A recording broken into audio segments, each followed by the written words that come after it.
Hello Mark, my name is William and my student number is 24. I'm a freshman in Speaking and Listening class Session B. Today I'm going to talk about Everything You Hear on Film is a Lie by Tasos Frantzolas. I want to start by doing an experiment.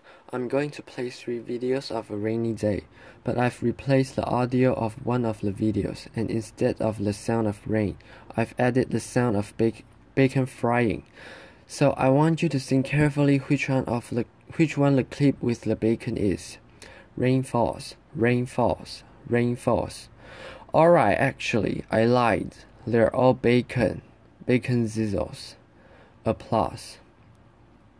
My point there isn't really to make you hungry every time you see a rainy scene, but it's to show that our brains are conditioned to embrace the lies. We're not looking for accuracy. So on the subject of deception, I wanted to quote one of my favorite authors. In The Decay of Lying, Oscar Wilde established the idea that all bad art comes from copying nature and being realistic, and all great art comes from lying and deceiving, and telling beautiful untrue things. So when you're watching a movie and the phone rings, it's not actually ringing. It's been added later in post-production in the studio. All of the sounds you hear are fake. Everything, apart from the dialogue, is fake. When you watch a movie and you see a bird flapping its wings flap. They haven't really recorded the bird. It sounds a lot more realistic if you record a sheet or shaking kitchen gloves. Flaps. The burning of a cigarette up close. Cigarette burns. It actually sounds a lot more authentic if you take a small Sharon Warp ball and release it. A Sharon Warp ball being released. Punches, punch. Oops. Let me play that again. Punch. That's often done by sticking a knife in vegetables, usually cabbage. Cabbage stab with a knife. The next one, it's breaking bones. Bones break. Well, no one was really harmed. It's actually breaking celery or frozen lettuce. Breaking frozen lettuce or celery. Laughter. Making the right sounds is not always as easy as a trip to the supermarket and going to the vegetable section. But it's often a lot more complicated than that, so let's reverse engineer together the creation of a sound effect. One of my favorite stories comes from Frank Serafini. He's a contributor to our library and a great sound designer for Tron and Star Trek and others. He was part of the Paramount team that won the Oscar of Best Sounds of The Haunts of Red October. In this Cold War classic, in the 90s, they were asked to produce the sound of propeller of submarine. So they had a small problem. They couldn't really find a submarine in West Hollywood. So basically, what they did is, they went to a friend's swimming pool and Frank performed a cannonball or bomba. They placed an underwater mic and an overhead mic outside the swimming pool. So here's what the underwater mic sounds like. Underwater plunge. Adding the overhead mic, it sounded a bit like this. Water splashes. So now they took the sound and pitched it 1 octave down, sort of like slowing down a record. Water splashes at lower octave. And then they removed a lot of the high frequencies, water splashes, and pitched it down another octave. Water splashes at lower octave. And then they added a little bit of the splash from the overhead microphone. Water splashes. And by looping and repeating that sound, they got this. Propeller churns. So creativity and technology put together in order to create the illusion that we're inside the submarine. But once you've created your sounds and you've synced them to the image. You want those sounds to live in the world of the story, and one of the best ways to do that is to add reverb. So this is the first audio tool I want to talk about. Reverberation or reverb is the persistence of the sound after the original sound has ended. So it's sort of like all the reflections from the materials, the objects and the walls around the sound. Take, for example, the sound of a gunshot. The original sound is less than half a second long. Gunshot. By adding reverb, we can make it sound like it was recorded inside a bathroom. Gunshot reverbs in bathroom, or like it was recorded inside a chapel or a church. Gunshot reverbs church, or in Kenya. Gunshot reverbs in Kenya. So reverb gives us a lot of information about the space between the listener and the original sound source. If the sound is the taste, then reverb is sort of like the smell of the sound. But reverb can do a lot more. Listening to a sound with a lot less reverberation than the on-screen action is going to immediately signify to us that we're listening to a commentator, to an objective narrator that's not participating in the on-screen action. Also, emotionally intimate moments in cinema are often heard with zero reverb, because that's how it would sound if someone was speaking inside our ear. On the completely other side, adding a lot of reverb to a voice is going to make us think that we're listening to a flashback, or perhaps that we're inside the head of a character, or that we're listening to the voice of God, or even more powerful in film, Morgan Freeman. Laughter. So, applause. But what are some other tools or hacks that sound designers use? Well, here's a really big one. It's silence. A few moments of silence is going to make us pay attention. And in the Western world, we're not really used to verbal silence. They're considered awkward or rude. So silence preceding verbal communication can create a lot of tension. But imagine a really big Hollywood movie where it's full of explosion and automatic guns.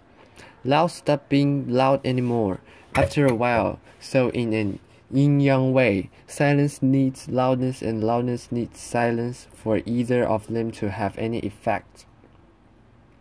But what does silence mean? Well, it depends how it's used in each film. Silence can place us inside the head of a character or provoke thoughts. We often relate silences with contemplation, meditation, being deep in thought. But apart from having one's meaning, silence becomes a blank canvas upon which the viewer is invited to paint their own thoughts.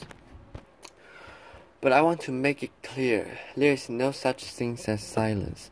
And I know this sounds like the most pretentious TED Talk statement ever. But even if you were to enter a room with zero reverberation and zero external sounds, you would still be able to hear the pumping of your own blood. And in cinema, traditionally, there was never a silent moment because of the sound of the projector. And even in today's Dolby world, there's not really a moment of silence if you listen around you. There's always some sort of noise. Now, since there's no such thing as silence, what do filmmakers and sound designers use? Well, as a cinema, they often use ambiances. Ambiances are unique background sounds that are specific to each location. Each location had a unique sound, and each room has a unique sound, which is called room tone.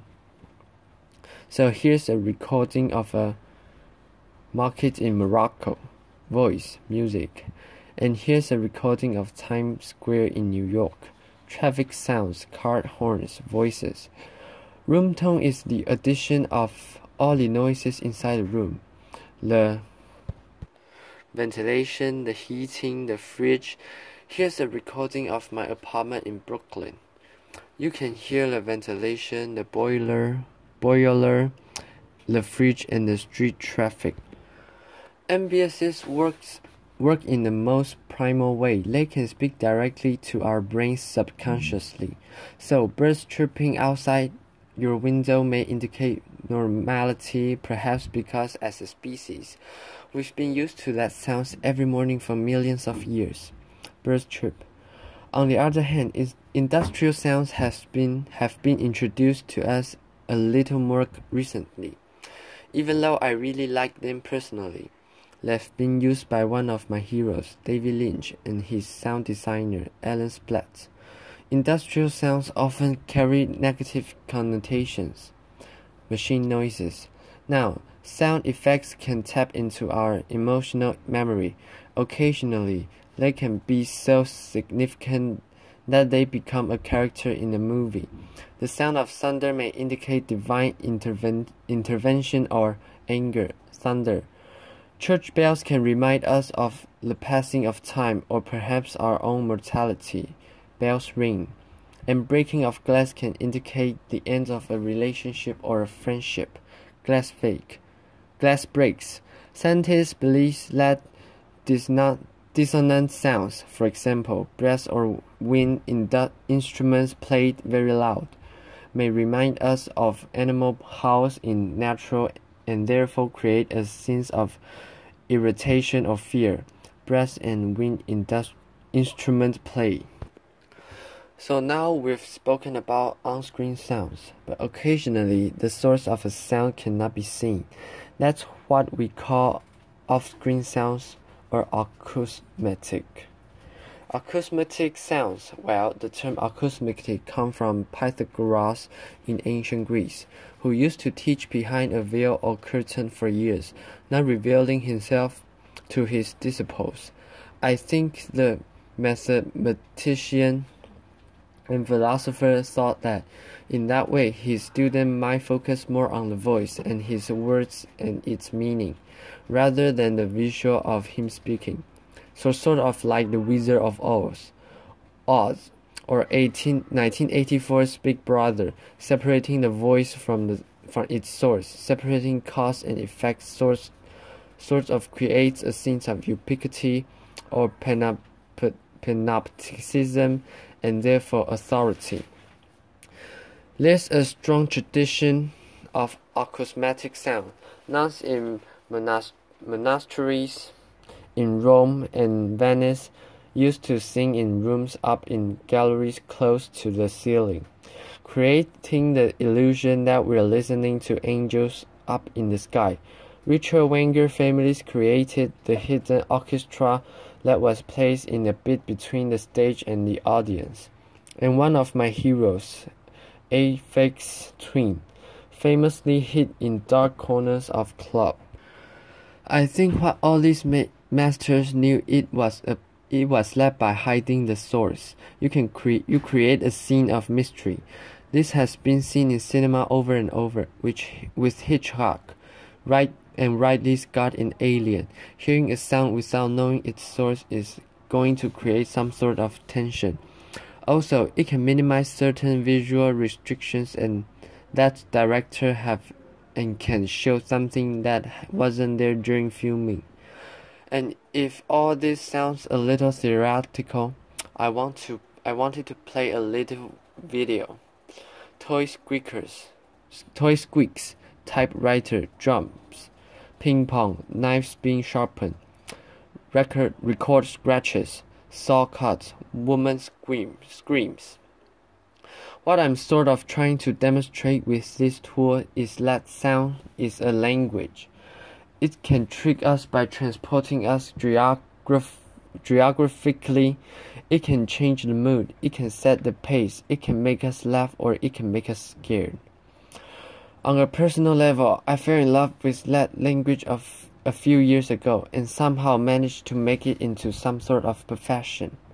And I think with our work through the sound library, we're trying to kind of expand the vocabulary of that language, and in that way, we want to offer the right tools to sound designers, filmmakers, and video games and app designers to keep telling even better story and creating even more beautiful lives. So thanks for listening. Applause.